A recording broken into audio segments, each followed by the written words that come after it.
Hello everyone, আসসালামু আলাইকুম। Welcome to Lamisa রান্নাঘর। আপনাদের সবাইকে স্বাগতম। আশা করি সবাই ভালো আছেন। আজকে আমরা নিয়ে এসেছি মজাদার ডাল রেসিপি। প্রথমে কিনেছি 2 কাপ ডাল। আপনারা আপনার পরিমতো ডাল নিতে পারেন। দিয়েছি আমি পরিমতো আলু কুচি, তারপর দিয়েছি পেঁয়াজ কুচি, 4 থেকে 5টা কাঁচামরিচ, তারপর দিয়েছি টমেটো কুচি, তারপর দিয়ে দেবেন পরিমতো হলুদের গুঁড়ো, মরিচের গুঁড়ো, ধনিয়ার গুঁড়ো, জিরার গুঁড়ো, পরিমতো লবণ, 2টো তেজপাতা।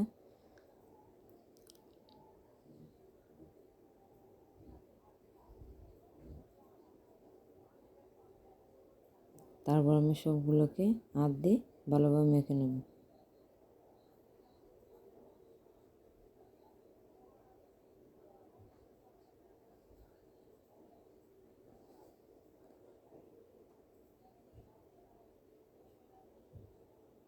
এরপর যে মাখানো হয়ে গেলে আমি পরিমাণ মতো পানি দিয়ে ডালটাকে আমি জাল দিয়ে নেব। এরপর যে ঢাকনা দিয়ে ঢেকে দেবো 10 থেকে 15 মিনিট। তারপর ডালটা সিদ্ধ হলে, আলুটা সিদ্ধ হয়ে গেলে আমি নেড়েছি, আবার ঢাকনা দিয়ে ঢেকে দেবো 5 মিনিটের জন্য। এরপর যে আমি আলুটা সিদ্ধ হয়ে গেলে আমি নেড়ে ছেড়ে ডাল ঘুটনি দিয়ে ডালটাকে আমি গুটে নেব। এরপর যে গুঁটো হয়ে গেলে আমি আরও 1 কাপ পানি দিয়ে দেবো, দিয়ে ডালটাকে আবার জাল দিয়ে দেবো। ডালটা যত জাল হবে ডালটা খেতে মজা হবে।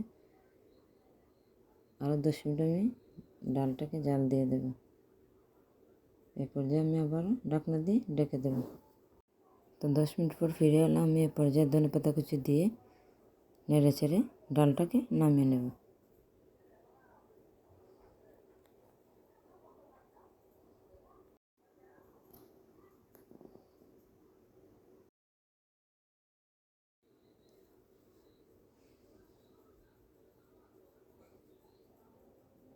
এ পর্যায়ে প্যানে পরিমাণ মতো তেল দিয়ে দেব আস্তে জিরে,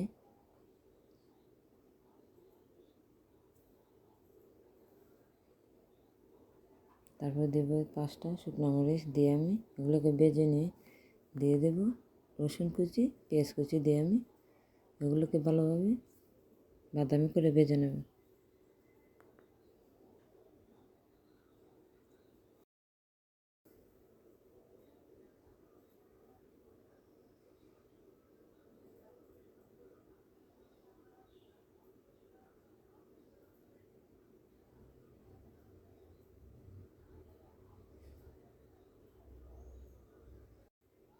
এভাবে বাদামি করে আমি তারপর ডালের মধ্যে ঢেলে দেব।